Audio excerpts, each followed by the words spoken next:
Hey Art, it's Justin. I'm back to give you another lesson.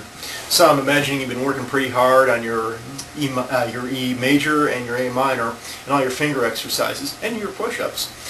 So I'm going to teach you a new chord this time, and it's a pretty important one. It's the D major. Now to make this chord, you're going to need these three fingers right here. And I want you to start with your forefinger and go ahead to the G string and put that down on the 2nd fret. Now I want you to take your middle finger, put that down on the 2nd fret of the E string. That leaves you at the ring finger. And you want to put that down on the 3rd fret of the B string. And you're going to get a chord that sounds like this. Or when you strum it, so.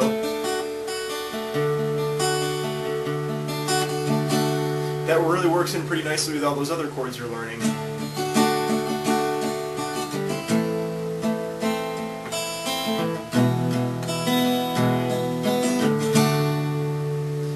Okay, so now you have an E down, you have an A down, and you have a D down. At least once you're done practicing this and getting it down nice and tight. That pretty much gives you the building blocks to play a lot of different tunes. Those are all instrumental chords in playing AC/DC's Back in Black, for instance. Of course, to do that right, eventually I'm going to have to teach you how to play a blues scale. That's not very far off in your future. Alright, so go ahead and get familiar with that chord. By the way, I remember that one of the things we talked about was what do you do with your thumb on the other side of the guitar's neck. Now you might remember that when we were doing those exercises, I wanted you to have it kind of looking like so almost perpendicular to the neck. That changes a little bit with the different chords that you play. For instance, sometimes you might have it here, and sometimes you might even have it looping over the top of the neck like this to kind of mute strings that might be buzzing that you don't need. So I'm probably going to have to answer those questions for you on a case-by-case basis, so feel free to ask. Now, we're also going to move on to something kind of fun. It's a little bit of a lead guitar exercise. Alright, so I'm going to show you a little scale fragment. And this is going to be kind of fun because it kind of gets you a taste of what it's like to play solos.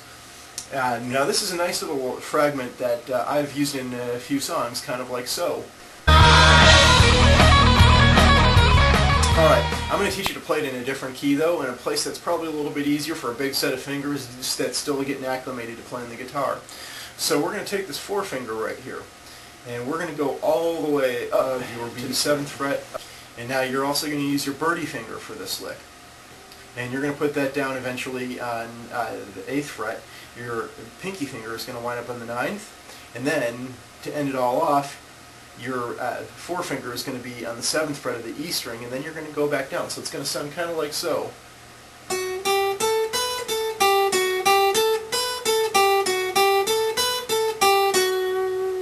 And you can just practice getting a little faster at that as you go, but at first be nice and slow. Just let each note ring out very pristinely if you can.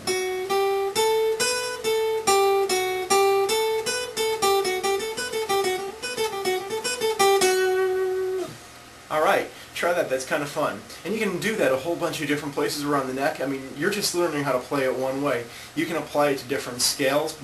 That's of course something you're going to have to worry about later, but you're going to see how many options that one little lick can open up to you in different keys eventually.